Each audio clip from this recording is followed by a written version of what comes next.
When I saw that Saxon was going on tour performing Wheels of Steel in full, I knew it was a show that I couldn't miss. This album is a classic, pure new wave of British heavy metal energy, killer riffs and anthems that helped build this movement.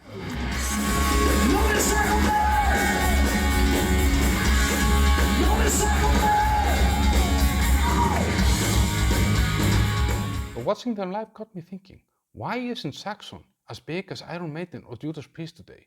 Because back in the early 80s, Saxon was equal to those bands. On the charts, they were selling out shows, they were riding that wave equally hard as the other bands. But what went wrong? So that's what we're gonna dig in at the end of this video, but let's first talk about that concert that I saw, because that revealed even more stuff to me. This was my third Saxon show in 3 years. The first show was in a horrible rain, so barely enjoyable, and then I saw them ironically open for Judas Priest with a sound so bad that it was awful. So me, the concert addict that sees over 100 live bands per year, went to this concert chasing that Saxon performance that I know that they're capable of, so the expectations were pretty high.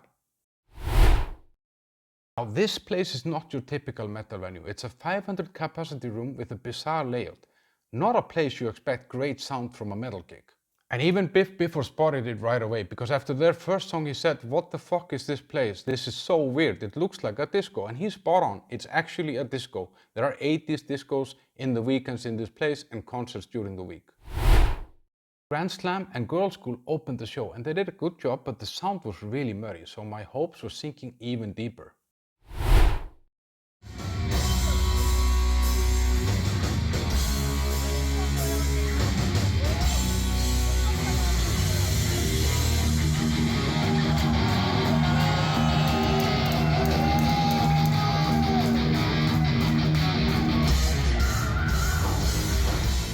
As soon as Saxon came on, the sound was super sharp, powerful, and any doubt that I had was gone with the riff.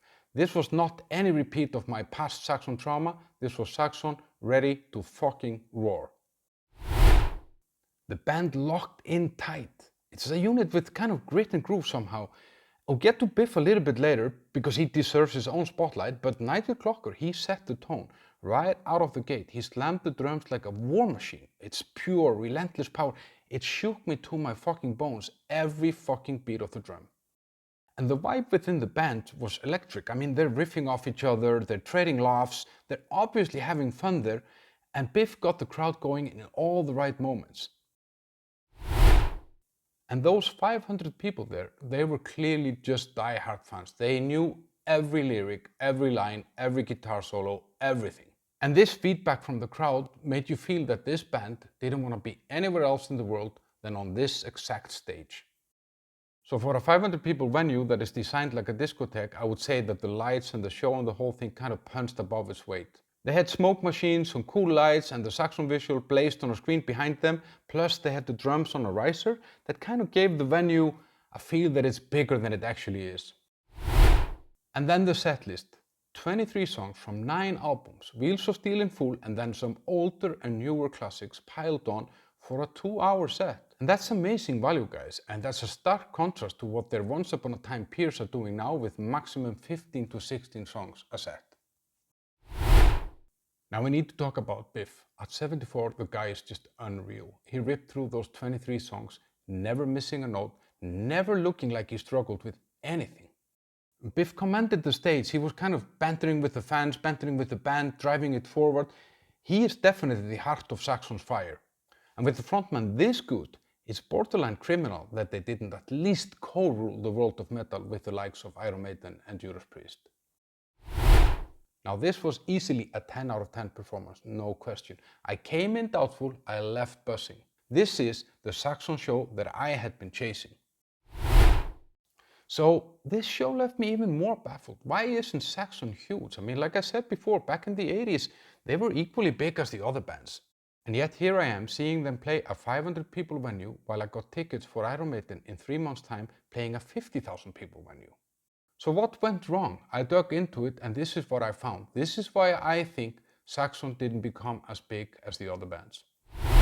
Now, Iron Maiden had Rod Smallwood in their management, a guy with a vision and authority that helped build the band into a global superpower. And meanwhile, Saxon didn't have that. Biff has said himself that they had yes people in the management, they were changing labels, so they were always kind of going for some short-term stuff, while Iron Maiden seems to have had a long-term strategy and stuck to it.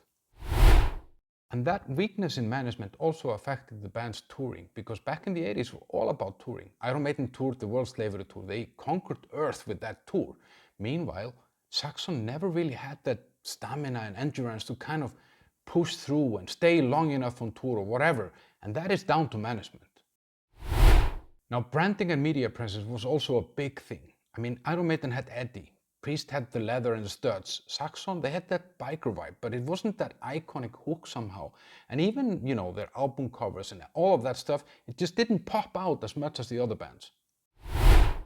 Now, also the musical evolution is interesting, because if you look at Iron Maiden, they took big strides. They did Powerslave, then they went to Somewhere in Time that is very different from Powerslave, and Priest went into Turbo, and then Def Leppard did Hysteria. And Saxon, they kind of stuck to their guns, and they didn't find that next gear. I mean, they tried with their album Innocence is No Excuse in '85. They tried to get more radio-friendly, break into the US, but it was a total misstep, because glam was kind of starting, and that old new wave of British heavy metal was kind of dying off, and they found themselves somewhere stuck between. Now, obviously, a big part of this is also the support of the major labels. I mean, Def Leppard got millions from Mercury. Iron Maiden had EMI behind them. Saxon kind of bounced between Career and EMI America. They were never really a priority, never like an MTV Blitz, and never pushed for radio or anything like that. So it's totally a tale of missed opportunity. And to be very honest, watching them tear through Wheels of Steel, you just feel it. This band could have been so much bigger. So what do you think? Should Saxon have been as big as Judas Priest, Iron Maiden, Def Leppard?